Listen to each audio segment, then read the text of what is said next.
Hi everyone, I'm Edina, junior level designer here at Mediatonic, and today I'm going to show you creative and how to build a very simple round together. Okay, so we're going to start by creating a new round. Here we're going to make a new race in the digital theme.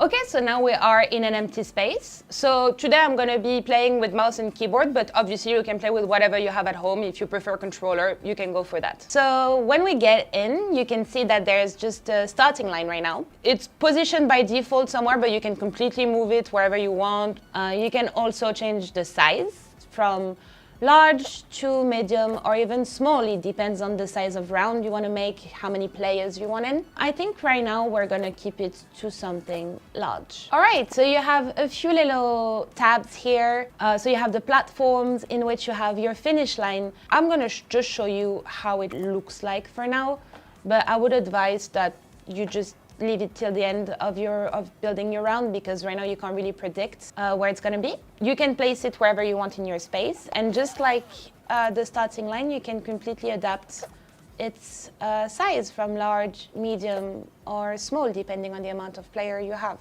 Right now I'm just going to erase it. So yes, you have platform with finish line, checkpoints that are super useful if you're making bigger levels. You have floors, ramps, slime floors, conveyor floors. So a lot of things that you probably have seen before in previous levels. You have blocks and barriers that could be just very useful additions to your floors, or sides sometimes. Moving surfaces, so here I'm pretty sure you recognize most of them. So you have rotating beams, rotating walls, and fans, along with seesaws or flippers. And then this is my favorite tab, because this is all the obstacles you have available to you to make the level actually interesting and hard, and they are all customizable. And the last one would be decorations, just to add little prettiness and juiciness to your round. Okay, just before we start, you can see also on the top right of your screen, you have a budget, and this is basically the cost of every item you're gonna put. So you can see a number under every object here, obstacles or platform. This is how much it costs to put them in your space. Okay, so let's dive in. So right now I am gonna push my starting line a little further. So yeah, to the maximum. There you go.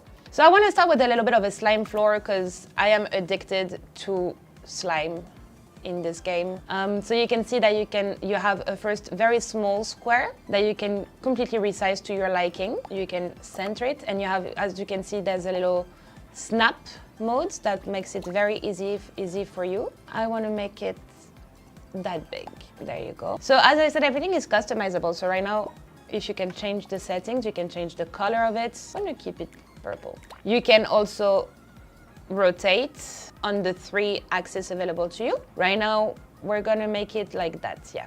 I'm gonna lower it so the beans can do a little jump.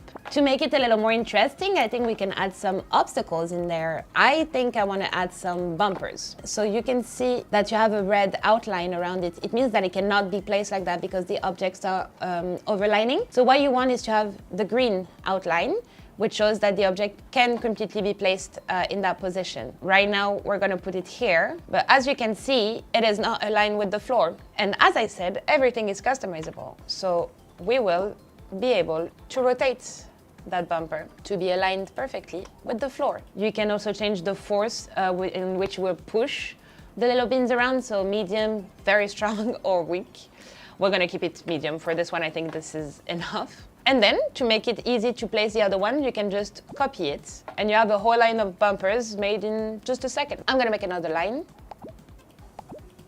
Now we still have a big bottom space empty, so I'm gonna add some turnstile in there. And the same as the bumper, we're gonna lower it, we're gonna rotate them so they fit the angle of our slime floor. And I'm gonna put another one here.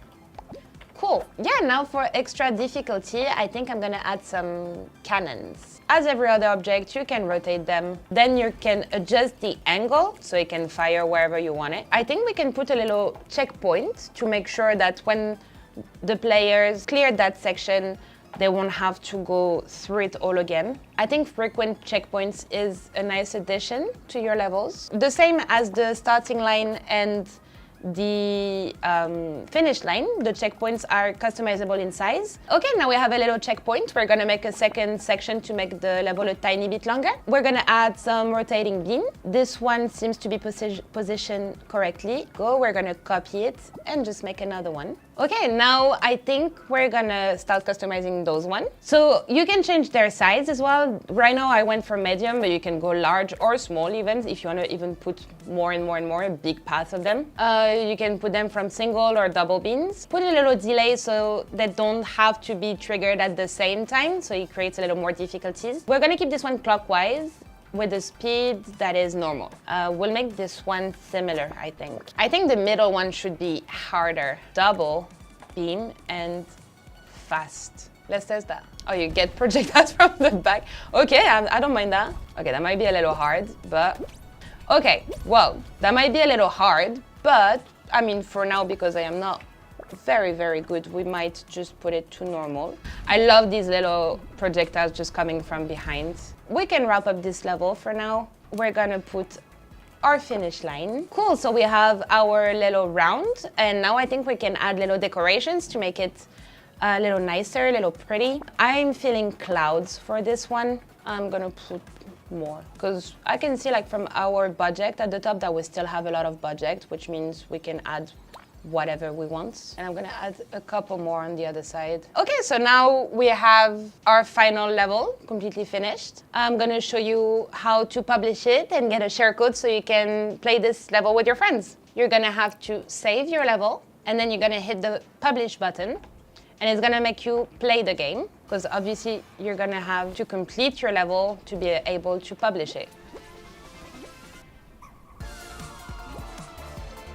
Cool. Now you have completed your level, you're gonna hit the publish button and it's gonna give you a share code, and that's what you're gonna give to your friends to be able to play your level with you. I'm gonna show you now how to make a lobby. So you're gonna hit the continue button, get out of the editor, back to the main screen, and you're gonna hit the play button, custom shows, and host. You're gonna create a lobby. Now you're gonna go in show selector, enter code, and you're gonna enter your level code, and it's as easy as that. Confirm, and you can see that your previous level that you already loaded up before or your new one will be on the side here. You select your level, the one you want to play, and here at the top you have your lobby codes that you can reveal and share with your friends to join the game with you. Once your friends are ready, you hit start shows and the level will get loaded and you can just play together. By the way, if you have a cabin account, you will only be able to build and save levels in the editor, but not publish them for sharing. If you want to access restricted features and parental control, you will need your parents or guardian to complete your account setup for you. Okay, so that's it for us. I hope you enjoyed this episode about introduction to creative. Obviously, we're gonna keep adding more and more content, so please come back and check it out. In the next episode, you're gonna have Max showing you little tips and tricks about how to make an awesome round with what you learned today. And in the meantime, that's it for us, and see you next time.